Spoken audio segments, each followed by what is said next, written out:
What's up, Comicbook Nation? Welcome to episode 25 of Comicbook Nation, the official podcast of Comicbook.com. It's like a milestone.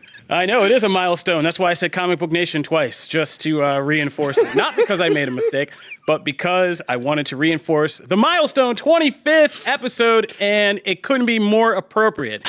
As you are hearing the sound of my voice, we are living in one universe, and we are about to shift to another universe as Avengers Endgame hits theaters. This is going to be our last podcast before the film is out, and we've all seen it. And like I said, the universe will simply not be the same the next time we talk. So in this episode, we are going to talk about what it's looking like for Avengers Endgame's opening weekend as we go down the final pike to release day. And we're going to take a trip back and share some MCU retrospective moments that mean something to us. But we also got some news to talk about. Booyah. We got some things that are going to be happening on the video game front with the release of Mortal Kombat 11. Anybody want to scream a Mortal Kombat? Mortal Kombat! Thank you, I needed that today. We're also going to talk a little bit about Game of Thrones because, of course, this weekend isn't just about Avengers Endgame. We have a major Game of Thrones milestone coming our way that's going to be equally as traumatic.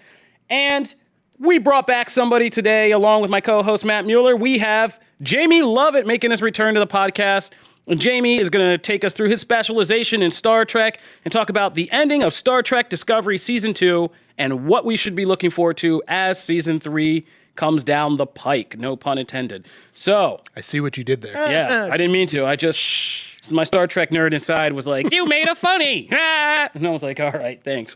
But we're going to start off talking about a video game because today is the release day of Mortal Kombat 11. And this game is kind of I wouldn't say it's a milestone. I mean, it's a new Mortal Kombat. Obviously, we found 11 of them, but this one's looking good for next gen.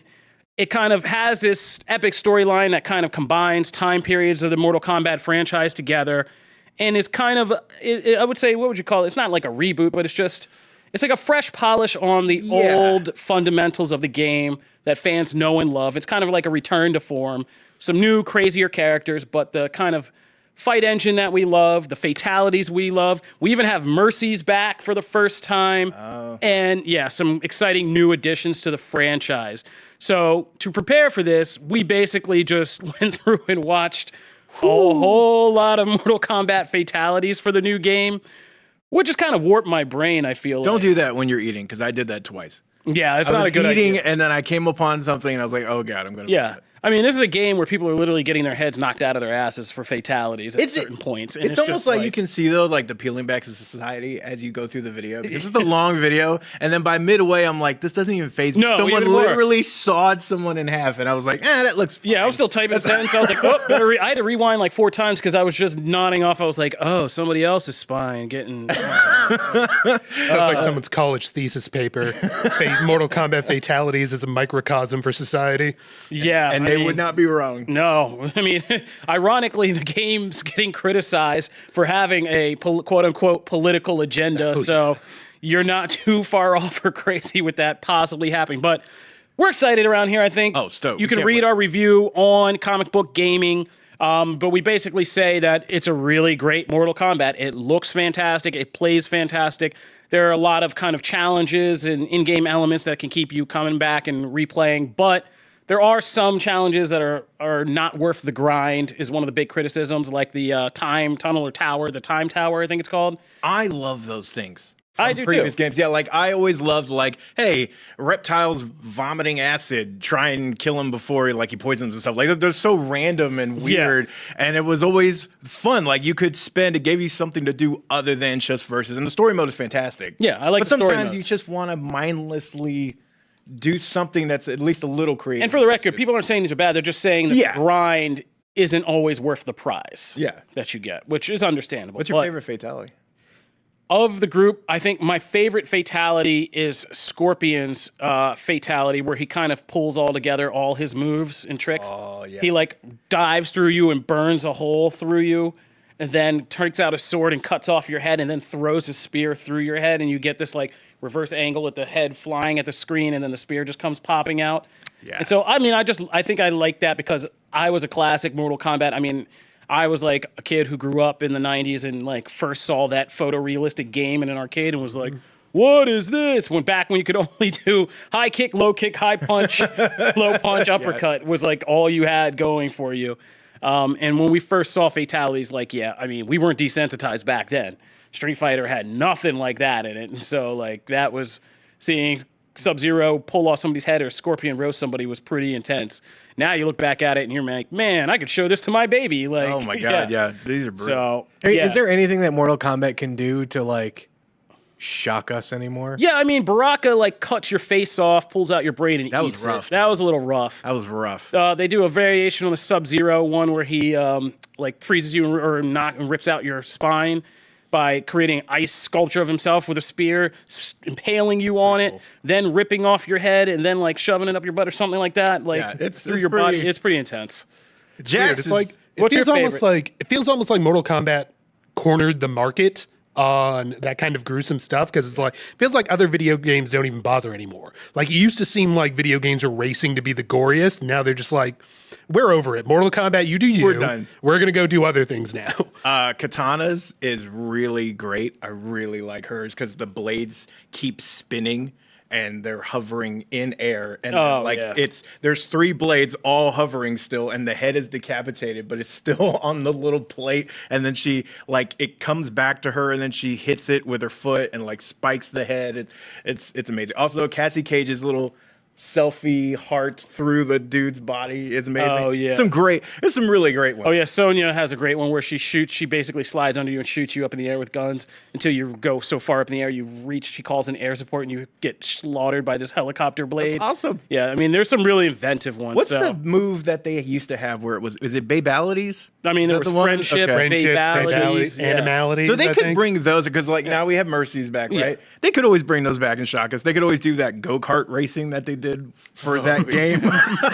They had chess. Like it's crazy. Yeah, so it's a good time. So if you are a gamer and you're looking for something to do, be sure to get in on Mortal Kombat. I know we're going to get in there and start trying to throw down before everybody gets too good and just starts slaughtering us instantly. That'll happen. Too late. Yeah, about a week. It's already gone. By the end of tonight. All right. So moving right along. We are going to talk, Matt, I'm sorry you're going to kind of fall out of this one, but you can, I mean, are you caught up? Are you watching Game of Thrones? No, I'm reading spoilers and reading all of our recaps. Well, that's the way to do it. Did you ever watch Game of Thrones? Or are you just behind or no, you're not interested? I've never started. Okay. Yeah. Well, you can listen to me and Jamie talk about Game of Thrones. I am fully invested. So we're in Game of Thrones final season. We're coming up on episode 3, which is going to be this big mega episode, movie length almost, about the Battle of Winterfell, which is basically a bunch of surviving characters who have all gathered together in Winterfell, trying to hold this fortress against the Night Kings and the White Walker, basically a frozen zombie army. Mm-hmm. And like Avengers Endgame, like right now we are living in one universe. A lot of characters we love possibly dying or going away.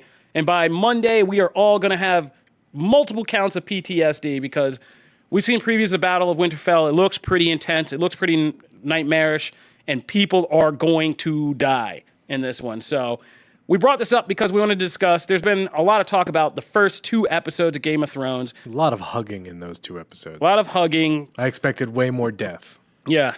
And this is like, Jim Viscardi illustrates one point, which is like the people who were like, this is moving too slow. Jim Viscardi, head of video, Brittany Mercer, like some other people around the office. We're like, it's way too slow. I've watched 2 episodes, not enough people dying yet. And it's like, you guys realize, like, we're about to hit a death roller coaster. Like, did those people watch the last season? Like, I don't know. Listen, these are the only 2 episodes I've watched, and everyone keeps telling me that people, there's... You can't tell me that people die and all that jazz, and I haven't seen one person die yet.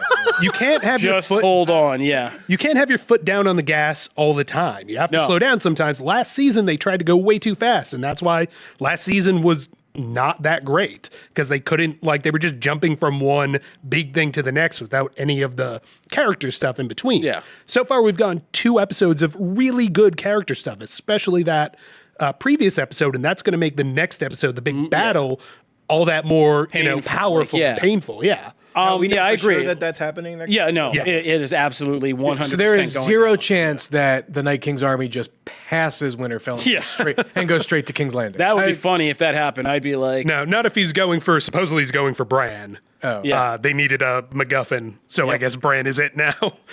So there's that. But yeah. oh yeah, man, it is about to go Brienne's down. totally the first one to die, right? Like No, she gets that I mean, big moment, we have she's running totally bets. dead. I'm not going to get in this because we have running bets in this office, so I'm not going to weigh in on anybody. But that's the thing. There was a sequence called Jenny's Song in this episode that Podrick Payne sings while he and a bunch of key characters who have never really kind of met up and hung out are like all sitting around a fire.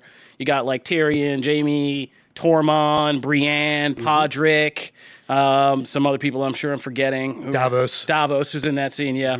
And I love that. I love the first two episodes. The first one I said should be called Awkward Reunions because that's Right. what it was. The whole first episode was a bunch of people who haven't seen each other in a long time since the series began, kind of running into each other and having to work out the kind of awkwardness or the unfinished business that they left between them. This next episode was just, let's spend a night with some of our favorite characters before we possibly kill a bunch of them off, or all of them, or nearly all of them off. But there were some key things saying, like during Jenny's sequence, fans are speculating people we saw like Theon, Ser Jorah. Theon is going to die twice. That is my prediction. Because what is dead can never really die, right? In the Iron Islands. We're going gonna to test find that out. theory. Yeah, we're going to test that theory out. And so I wouldn't be surprised if this next episode, a lot of the secondary characters, Sam, Jorah, Theon. Like Brienne is possible because her character arc, that was one of my favorite scenes in the entire series, was her getting knighted. Yeah, but this her past character episode. arc is basically done now. So Yep. she is entirely expendable. Characters like Jaime is probably going to survive because he's still got to make a choice about his sister. not. I bet him there are characters that still have stories left to tell, so they're probably safe. If their story has come to its natural conclusion, they are probably expendable at this point. Yeah. And I think that's my bet, is that a lot of these secondary characters who will impact the primary characters will die. So, like, if Theon dies, like, that's going to hurt, like, Sansa and some of the other Stark people and, his sister and stuff like that. If Theon, or I just said Theon, which his name, Sam dies, that's going to mess up Jon. And, like, and if Jorah dies, Dany's going to spaz out, like, so on and so forth. This last episode did throw a lot of us for a loop because Game of Thrones, you didn't think Game of Thrones could make you uncomfortable with a sex scene by now, but they found a way. And that was seeing young Arya Stark finally grow up and kind of bed the boy she's been flirting with since the series began, Gendry. And it was, ostensibly... I'm curious, like, what is so bad about it? Well, the series starts when she's like a tiny little girl. Yeah. So, like, visibly a tiny little girl. Okay. Like, Part of it was nobody's really sure how old the character is supposed to be now. Macy Williams is 22. Yeah. The character is somewhere between like 14 and 25. We don't really know. But like Kofi was saying, when the series started, that was like 10 years ago. So she was like 12 when we met her. So at best, it's like this is your kid's sister has suddenly grown up. Okay. And, oh God. I didn't watch the scene. I grabbed a pillow, slammed it over my face, buried my face into my wife's side, and said, "I'm not ready for our daughter to go through her teenage years." I just kept screaming that over and over.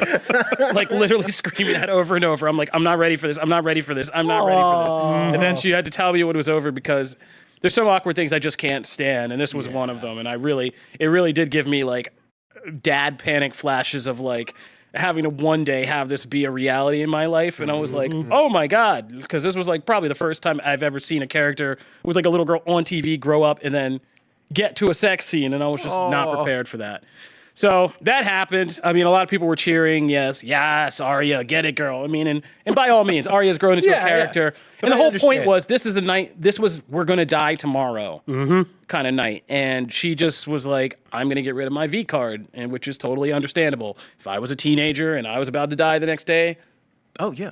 yeah, I mean, things on my bucket list as a teenager, I'd be like, yeah. By the way, I love that Podrick Payne, he sings that song and it's great. And then the very next day, I forget the actor's name, but he announces his off-Broadway debut the very next day. The timing is just beautiful, like chef's kiss beautiful. Man, I didn't even know that. That's crazy. But hey, man, Podrick Payne, the man who helped foster BDE in the world. So let's let him live.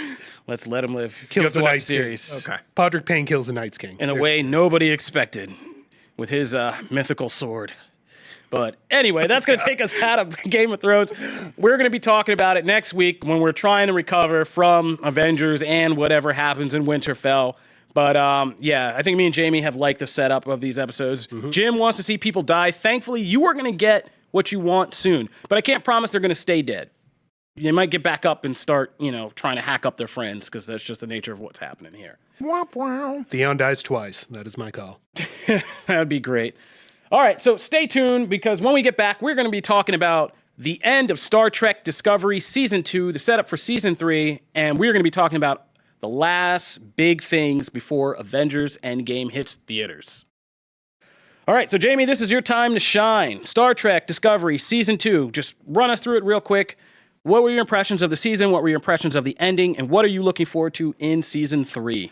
Oh, man. So you remember I was on here a few weeks ago and I told you how Star Trek Discovery is set 10 years before the original series? Yeah. That's not going to be the case anymore.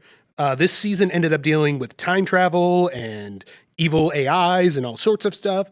And the way it ends, spoilers, warning, is they jump Discovery ahead in time 950 years. Whoa. So season 3 is going to be set way, way after anything else we've seen in the Star Trek universe. Like Star Trek, The Next Generation, all that stuff happens in the 24th century. We are now going to the 33rd century. Oh, wow. Wow. And so it is really hard to guess what's going to come next. The only clue we have is before this season aired, they did those series of short treks, and one of them was called Calypso, and that was set 1,000 years after Discovery. And at the time, the consensus was basically that they did that so that Michael Chabon, who was a Pulitzer Prize-winning author, could tell whatever story he wants without having to worry about continuity. Yeah, Cavalier. Now it seems much more like it was foreshadowing what's going to come. And the only thing we know from that episode is that Discovery at some point gets abandoned and left just to drift in space. And the main character in that episode comes from a planet that was at war. We have no idea if that planet's going to factor in.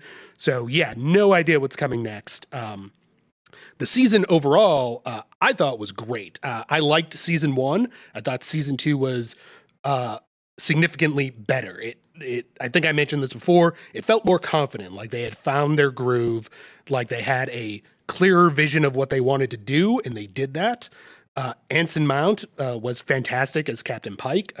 I think it's hilarious. A lot of Star Trek fans were like, we don't want prequels anymore. We want to see, the future. And now, A, they're going to get to see way, way in the future.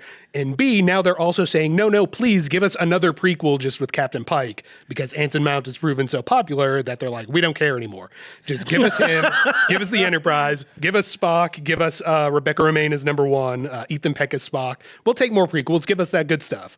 I thought it was fantastic, especially the season finale had easily the most impressive space battle that Star Trek has done, possibly both on film and on television. Wow. It was reminiscent of the one in Star Trek Beyond with all the drones. Yeah. There were a lot of drones going on in that episode.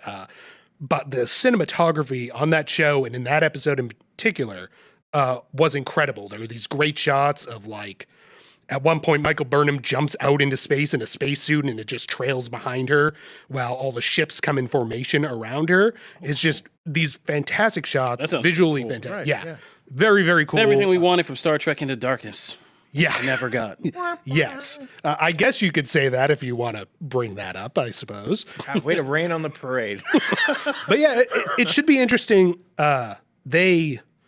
This frees them up from continuity now, and they did it in a way where they almost. This is like everything they do is basically going to sell new merch. I mean, this is all kinds of redesign. I mean, it's a smart move. Everything, every headline, every new look at every new thing is going to be totally just, that's creatively, that's good. That's awesome. I'm really excited. That's the way. I haven't seen a good reboot of a show like that in concept since probably Battlestar season 3. Yeah. I went crazy with it. I'm curious to see what this means for the Section 31 show, too, that spinoff they're developing. Yeah, with Michelle Yeoh. Because it's supposed to star Michelle Yeoh, but her character is on the Discovery when it jumps to the future. Oh. So either they need to do some time traveling back, or I guess they never technically said the Section 31 show would take place in the era pre-TOS. So maybe she goes back to a different timeline. Maybe she goes and hangs out on Deep Space Nine. Who knows? Like, it could literally take place anywhere at any time now, which opens up so many possibilities for where they can go from here. It's kind of mind-boggling, honestly. And we also have the Picard series that'll be set after the Next Generation, right? Yes, that actually started filming this week. And it takes place approximately 20 years after. It's unclear because he's said it differently sometimes, whether it's 20 years after the end of Next Gen or 20 years after the end of Star Trek Nemesis, which was a few years after Next Gen. But it'll be right before the turn of the century there. It's going to deal with the destruction of Romulus. That's the only thing I hope is that I'm really glad that Picard is coming out at least the first season before the next season of Discovery, because my only fear is that having Discovery so far in the future may accidentally undercut Picard, since, we know what happens in the future. It's that kind of interstitial prequel type thing. But as long as they're telling good stories, who really cares, honestly? Yeah. All right, so it sounds like, guys, if you've been a Star Trek fan and you haven't been watching in last couple years, it sounds like a good time to get back in, because this universe is literally expanding all over time and space. So, it sounds pretty exciting. I got to get in and catch up, man. But, all right, moving right along.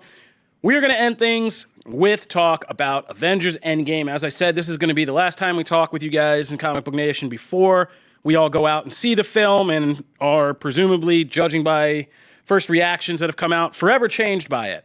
Our own Brandon Davis is out and was out at the Avengers Endgame premiere. He saw the film, he got to hobnob with the stars, and his reaction was basically saying that it's better than we even expect. It's full of all kinds of emotions. He laughed, he cried, he was thrilled. Yeah, ugly cried. He said he ugly cried. Yeah. I can believe it. Not even just a little cry, like sobbing, ugly cry. You ever cried at a Marvel movie? Yes. Which one? Really? I cried in First Avenger at the end. They really got me with the story about him and Peggy Carter and waiting for the date and that whole thing. A sucker And for it love broke my stories. heart Such that a good movie. the last line of this movie is I had a date. And it's like this epic adventure, but it's really about just a boy and girl story with these two people who really wanted to get together and never did. And that kind of really messed with me. I'm trying to think of all the movies. I think I got a little teary with the Groot scene in Guardians of the Galaxy. Oh man, that one got me. Yeah. When he says we are Groot, everybody wants to be included. Yeah. We all want to be Groot at some point in our lives. But I think that's about. I'm trying to think of anything else. No, I think that's about it. Like, not to say I haven't been emotional or emotionally invested. When Frigga died in Thor: The Dark World, I got a little choked up, but then I remember this movie's terrible, and then I was fine. I'm just kidding. Thor: Dark World is one of the most important Marvel movies. It strangely is, yes. I mean, that was a pivotal one of the movie most important ones. When I saw that look, Jamie. Well, it's kind of like we were talking before, kind of like Age of Ultron. Like Age of Ultron is a very important movie. A lot of things happen there that set other things up, even though as just a movie, it's not the best. No. So, no. But I think what you mean to say is Thor: The Dark World's post-credit scene is one of the most important parts of the Marvel Cinematic Universe. I mean, sure, but you can chop off the rest of that movie. You can't get to the post-credit scene. No, you can't get to the post-credit scene without the movie. The Infinity Stones, yeah. I like the dog. Nobody should keep Infinity Stones. That scene could have just been tacked on to the beginning of Guardians of the Galaxy, and nobody would have noticed. No, but so first reactions are out, and everybody's just saying, nobody's spoiling so far, really, except none of the official press. There's tons of spoilers. Make sure you are muting social media. Yeah, but slip one in. Yeah, people have just said, whatever we thought we were getting, we're getting much more than that. And, it seems the Russos really are putting together a movie that none of us expected to see. It's going to kind of blow our minds. It's going to be emotional. And I'm not ready for this level of emotion between this and Game of Thrones this weekend. This is going to be. I'm ready. This is going to be. Yeah, you're only invested in half of this. That's why I'm ready. Yeah. As soon as I'm reaching Sunday, I'm going to be like, okay, I'm starting to feel ready, better, man. and then I'm just going to watch people get slaughtered. I'm jonesing. I can't wait. So you can read our breakdown because we have a whole collection of spoiler-free reactions on the site now. So you can just click in and check that out. We also have a whole Earth's Mightiest week running this week. That is all good stuff about the MCU. A lot of retrospectives, analysis. Make sure you check that out. Let's talk about this opening. We're hearing that Avengers Endgame could open as high as $1 billion worldwide, which would be fitting because Avengers... Now, I've been doing this like 10 years. I've been doing this ever since Incredible Hulk, really. Yeah. So I was there and like primed, and I remember Avengers was the first time I finally like broke in and got access and had Marvel let me go to the screening of this when it first kind of came out in New York. And I lived right next to a movie theater on 34th Street, which is one of the major movie theaters in New York City. And I'll never forget just coming home all that weekend after I'd seen the movie earlier in the week. From Thursday on, people lined up the block all the way to the end in front of my apartment building and like crowding the door of my apartment building. And I was like, this movie's going to make $1 billion, which was unheard of back then.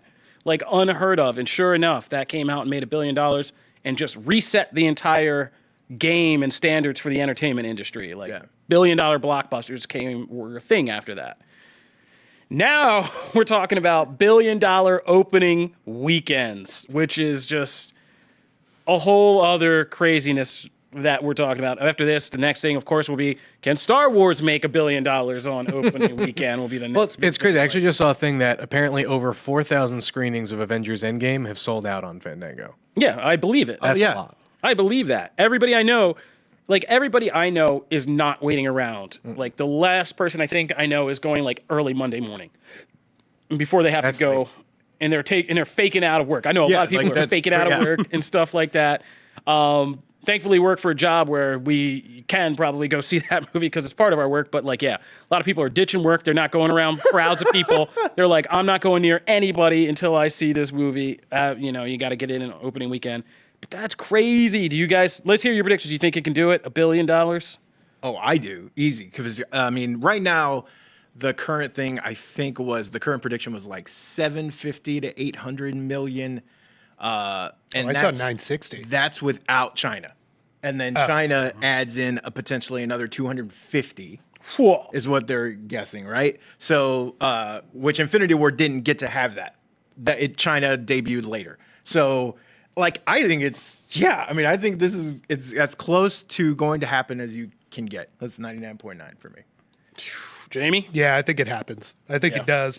I think if it doesn't, like, people are going to, every place is sold out, but if they're not, people are going to go just to make sure that they donate. Because you know how Marvel is almost like a team sport. Yeah.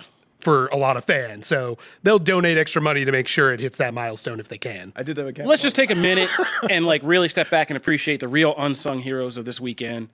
Movie theater workers. You guys, you guys are in for one hell of a weekend. I think AMC is opening 24/7 over the weekend. Yeah, I believe it. Yeah, this is how it was with The Dark Knight. Like, was like the first movie that really did that. And I went to a 4:10 a.m. showing of The Dark Knight.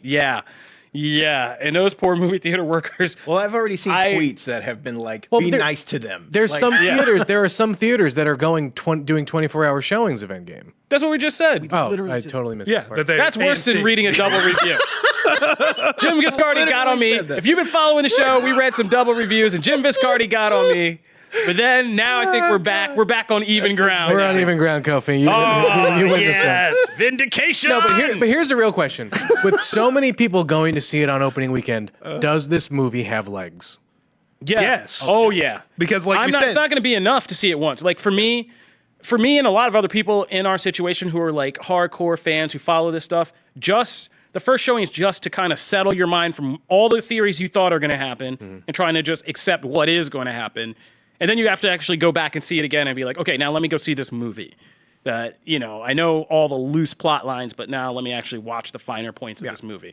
So I think 2 viewings minimum, like right off the bat. This movie's the fact that with Infinity War was already like that anyway, from like tons of people seen online and talked to. You don't really process the whole thing and enjoy it as a movie until the second, maybe even third time. Endgame's twice that because, of all the things it's trying to shove in 10 years, 3 hours long, like all that stuff. It's I feel And like from what we hear about how this movie could work, I mean, this alone, trying to figure out if there's truly things like time, like Back to the Future style time travel, universe resetting, like just getting your head around all of that and kind of seeing all the connections is probably going to. I'm going to probably have to watch Endgame, go home, watch a bunch of other Marvel movies again, even though I've been preparing for this, just to catch all the things, come back, see Endgame again, and probably go watch some of those movies a third time or a second time just to see. It reminds me of that bit in Community where Abed is like, we're going to watch The Dark Knight, then we're going to watch the extended cut, then we're going to watch the regular cut for cool down. It's going to be something like that, where you're just watching a cycle. But it is. I mean, if there's really time travel stuff, if it touches other movies, then like, yeah, you got to go back and watch those and like process all that stuff. You're going to be. I know people in here, let's just say their names rhyme with Marley, and who are going to be wearing tinfoil hats the size of entire canopies, just going into what all this means and how it connects and stuff like that. So it's going to be real. So, like, yeah, multiple viewings, I think, are going to... And I think they were smartly building that into this, and I think it's going to happen. Well, because, like, the big discussion is, will this unseat Avatar? You know, I think we're saying it's pretty safe it may beat Titanic. But if it does $1 billion opening weekend, and let's say a quarter of those people go to see it again, what's Avatar at though? Avatar's 2.4. Were you Avatar's here so when far. Infinity War came out and people were going like every day for a month straight? Well, right, but Like, that's a small group. But that's a small group. Titanic's really hard to beat because, again, I was a 90s kid. Well, Titanic is 2.1. Avatar's 2.4. Yeah. I don't Well, see Titanic, I'm just saying in terms of replay, like Titanic's hard to beat because I was a kid in the 90s. And back then, like hiding out in a movie theater every weekend to see the same movies while you made out with a girl or something was like, that's what you did.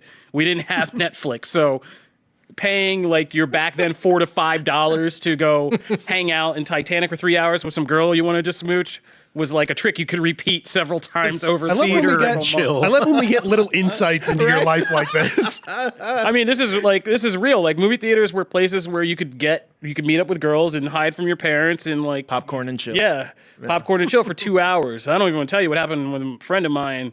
Went to see. Please don't. Disney's Hercules. No. Disney's Hercules when we went to see. Don't. All I remember that movie is like the camera angles were just kind of like moving like this at you because there were people in the seat behind me. Like, yeah, it was really. But these are the stories that have nothing to do with neither here nor there. Nope. But to bring it back to Endgame, they don't do it like that anymore. So an Avatar was just such a mind-blowing technological event. It was like why my parents convinced themselves to take me out as a 9-year-old to see Terminator 2, which was a horrible parenting decision. But like they were like, you're so into film and this is like film technology you need to witness. So come on and watch it. And Avatar was like that. I don't know if this has that level of like replay because people saw Avatar and then they wanted to go out and show their entire family Avatar. Right. See, I think it has I just don't think it's so weird. Avatar is such a weird thing. I think it has like everything it needs, Endgame needs to do it, I think it has. I just don't think that's so much money. Like, even that gap is so much money. I just don't think it can, most things can't reach that. No. It's like the Wii of movies, right? It just sold a ton. No one can seem to replicate that amount of success because it was kind of genie in a bottle and then it was done. And I don't think you can replicate it somehow. So it won't have legs. It'll have legs. It'll have legs. Avatar. Yeah, it might have like 1.7, 1.8 legs. You know what I mean? As opposed to like 2, 2.4. So you don't think it'll hit 2? I think it's gotta hit 2. I think it could hit 2. It's about where it hits 2. Infinity War's at 2 point what? Oh something. Yeah, right? like it just missed Titanic. I think it'll beat. It could beat Titanic. Yeah, I don't think it'll beat Avatar. Avatar's what? 2.4. Yeah. Avatar's a harder stretch, but I think it will unseat Titanic. I think it's got to make. I think it will. I think it will be more than Infinity War. Yeah. And then will Star Wars beat Endgame? I don't know. I don't think so. I don't know. I'm gonna say hot take. I think at this point, Rich is signaling from the booth with a very enthusiastic nod of yes, but I don't know. I'm not putting myself in that. I think a lot of the heat is coming off of Star Wars. I mean, yeah, right now, because Last Jedi really split some people and Solo did not sell anybody. So, like, getting that steam back, I mean, Depends what the trailers do. If you see some classic good guys versus Palpatine, some crazy Knights of Ren stuff, like, yeah, people might be back in. So, but I don't know. Right now, it feels like Endgame has, the lead just by the nature of the movie. I have one last question. Yep. Press screenings did not get a post-credit scene for Endgame. Do we think there is one? Yeah, I do. I kind of wish there wasn't, since this is the end of like the Infinity Saga. I think it would be much cooler if they just ended it with an end instead of teasing the next thing. But I absolutely think they will tease the next thing because that's what they do. Let me go so far as to just, because I've made the argument as what Jamie's saying before, and I'm fairly sure I might have mentioned this on air, but I would be happy if the last scene is like somebody like Captain America taking control of the Infinity Gauntlet, resetting the universe. You see him go to his like little date with Peggy Carter, but then it just fades to white, and that's all we see. And we don't have any idea what the MCU looks like until our first clues will start to build in Spider-Man Far From Home. I would be happy with that. At the same time, I also have a lot of theories about things they could tease, and any number of things they could tease on a simple like a shot of Earth with a bunch of communications about things like that, and all kinds of Easter egg drops about the Baxter Building or something happening. Would you be let down if it's another shawarma type scene? I wouldn't be let down. I think after all the emotional stuff that this movie could bring, I might be like, it might be good to laugh it off and have something stupid and just. I'm a little over the comedic tags. Like, I've spent too much time in movie theaters after the credits waiting for whatever that scene is, and then it's a cat spitting something up. I'm a little over it. You know what's crazy for me is that I think Kofi, or like the idea of where you guys want, like, we don't really know what's next, white screen or just kind of fading out, and we don't understand. And just says the MCU will return until Spider-Man. Yeah. That would be the only way I could get myself really excited about Spider-Man. I think it's actually the thing that worries me the most about Spider-Man being the next, like being the first post. How do you go from that to just because it's not entirely a Marvel Studios production? It's not like theoretically after this one, like after the Spider-Man movie, like we may not see a Spider-Man MCU-ish movie, for a bit, and like how that all kind of plays together. I mean, they kind of did the same thing around Age of Ultron, right? Nobody had no idea what was coming after Age of Ultron until they had that event where they announced like 6 movies. That's true. This is just how they do things. But just Spider-Man so far as a movie. I mean, it just looks like a TV episode. It just doesn't, do it for me. And that, would be the way to get me is to go, you're not going to really see the MCU until Spider-Man. Yeah. Until Spider-Man are the first clues to what happened to this, like what's happening. See, I almost don't want that. I want us to like recalibrate a little bit. We've built up 10 years to Avengers Endgame. Not every movie is going to be Avengers Endgame now. We're going to dial things back to like, we got to introduce new heroes and get us invested there. It's like the Game of Thrones thing. It can't be pedal to the metal all the time. And so I'd rather them kind of dial things back, give us closure about those original Avengers in Endgame so that we can kind of cleanly start the next thing. But you're not cleanly starting the next thing with a sequel to a movie that happened before, that happened in the midst of the Infinity Saga, right? Like, if it was to me, a clean slate would be something clean slate would be Eternals. Yeah, but Homecoming, right? Like Homecoming had like nothing to do with the Infinity Saga. It was a standalone movie for all intents and purposes. Right. I expect Far From Home will be basically the same thing. Yeah. It's just, I don't know. I'm not interested in that movie much right now, and I don't see myself getting excited for it unless there's some carrot that goes, you're going to see the first pieces of the universe of what it looks like now in there. I might go see it. I mean, people got excited about Ant-Man after, whatever. Don't you hate Ant-Man? If anything, I am not a fan of Ant-Man, but people were excited for it even after coming down. I mean, Ant-Man was a good palate cleanser for like Avengers, right? Age of Ultron, and Spider-Man could be exactly the same thing. I mean, Endgame is so serious, so heavy. Spider-Man might be light and funny. It might be just a good palate cleanser. Introduce Cardiac. Oh, jeez. Oh, boy. Come on, man. Way to just bring it down at the end. One thing I am excited for in conclusion in this is Fortnite is going to be getting another Avengers tie-in event. Last year we had the awesome Infinity War Thanos. That's pretty fun. Yeah, that was pretty fun. So I'm looking forward to this one for Endgame. I don't know what it is because I haven't seen the film. But if anything, this movie will give us our first real reason to revisit the Fortnite universe. Stormbreaker as a pickaxe is awesome. That could be great. You're gonna have to pay $30 for it, but They would also have to get me to reinstall it. Can't revisit somewhere I've never been. Well, yeah, I mean, this might be a good time. Give this me might an be Iron the Man only suit. reason to start and play Fortnite for a couple weeks. Give me an Iron Man suit and Anthem, and I would be totally down for that. All right. Well, like I said, Give me the this has been our last show in this side of the universe Ever? where we exist before we've all seen Avengers Endgame. Who we will be afterwards will be kind of different. I think I'll end just with everybody kind of sharing something about the MCU that kind of really affected you in personal life, not just the movies or your favorite moments. We have tons of those. For me, I think, like I said, kind of alluded to earlier, the MCU always represents to me, it's kind of tied with my career. It was the thing, Kevin Feige and the MCU gave me a path to a career, to write about kind of fan films every single day, and have people invested in these movies every single day in their development. That wasn't really a pathway that existed before all of this. And kind of coming up with that and being a part of that and having it literally redefine my professional life is a really big thing I owe Kevin Feige a lot, I guess, but otherwise, being a broke writer is no fun. So who wants to do that? But so this is going to be a little bit emotional for me. I'm going to be kind of like really invested in this, really personally. So that's me. Jamie, you got a moment? I mean, I feel kind of the same as Kobe does. I mean, these Avengers movies, the MCU movies, kind of broke down that wall between geek culture and mainstream popular culture. Now it's just all one big, more or less happy family. And that, having that wider audience has allowed us to share our interests with a lot more people. And that's led to us being here doing what we do. So, yeah, thank you, Kevin Feige. Feige? I always say his name wrong. Is it Feige? Feige. I think it's Feige, right? It's Feige, yeah. Potato. Mine, because I agree in a lot of ways with both of you.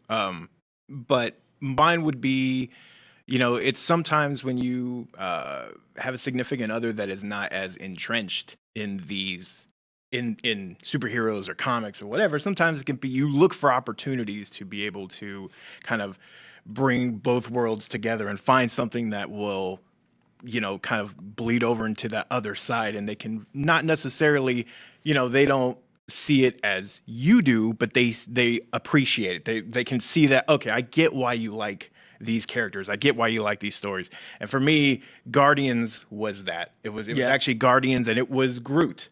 It was that whole year. Yeah. I same thing. My wife that was like the one year she saw both Marvel movies. She saw and loved them. She loved Winter Soldier. She loved Guardians. She was crying so hard, and she looked at me. She punched me in the arm because she went, "You're a jerk because you brought me this and you didn't brace me. Why does he die?" But then, as soon as like the baby Groot thing at the end, I've never seen her smile. Like, you know what I mean? Like, it was just like she was beaming at her, and we got out of that. She couldn't stop talking about it. And it's one of those things, like, ever since, I don't have to necessarily try. Like, she's like, oh, I want to go see that. And it's brought that, she's able to appreciate some of these characters and things like that. Kind of brought that world to both of us into our home. Think of how different it is now from the first Avengers movie. The first Avengers movie, you got Thanos in the post-credit scene, and you could tell who were the comic book nerds and who weren't, because the comic book nerds were like, it's Thanos, and everybody else was like, who is this purple dude? Who's Grimace? And now Thanos is like a sex symbol in popular culture. That is how far we've come. Yep. Yeah. So we'll leave it right there. God, way to bring it Sexy full circle, Thanos. Will he still be here in the MCU after this? And we will shall he still be soon sexy? find out. And will he still be sexy? We'll find out soon. That'll do it for this episode of Comic Book Nation. Thank you guys for riding with us for 25 episodes. We really appreciate it. You keep us from getting canceled, and we really do appreciate this. We even get smiles around here sometimes. If you want to join the journey, you can find new episodes on Comicbook.com every Wednesday and Friday. You can subscribe to an RSS feed that we post in the articles, or you can subscribe on your favorite listening place, either iTunes, Spotify, Stitcher, iHeartRadio, Google Podcasts. Still no Amazon Music. Maybe that'll be something after the end game. Sorry, Matt. If you want to continue the discussion, you can always find us on Twitter at the hashtag ComicBookNation, or you can come and talk with us individually. You can find me at Kofi Outlaw. Oh, you can find me at Matt Aguilar CB, which it'll be changed by the time this episode airs. So I got to start introducing you. This is my co-host, Matthew Aguilar. You can find me at Jamie Lovett. And Jim Viscardi, you want to get in there? Always Jim Viscardi. All right, that'll do it. Guys, have a great time. Go out, see Endgame, watch Game of Thrones, keep your head down from spoilers beforehand. You're not going to want to miss the next episode. No, you're not going to want to miss the next Avengers episode of the spoilers. show. We're going to be Hug a doing a loved one. special Avengers Endgame episode where we just talk spoilers, so we'll be here for you over the weekend. That'll do it. All right, Comic Book Nation, we're out. Deuces.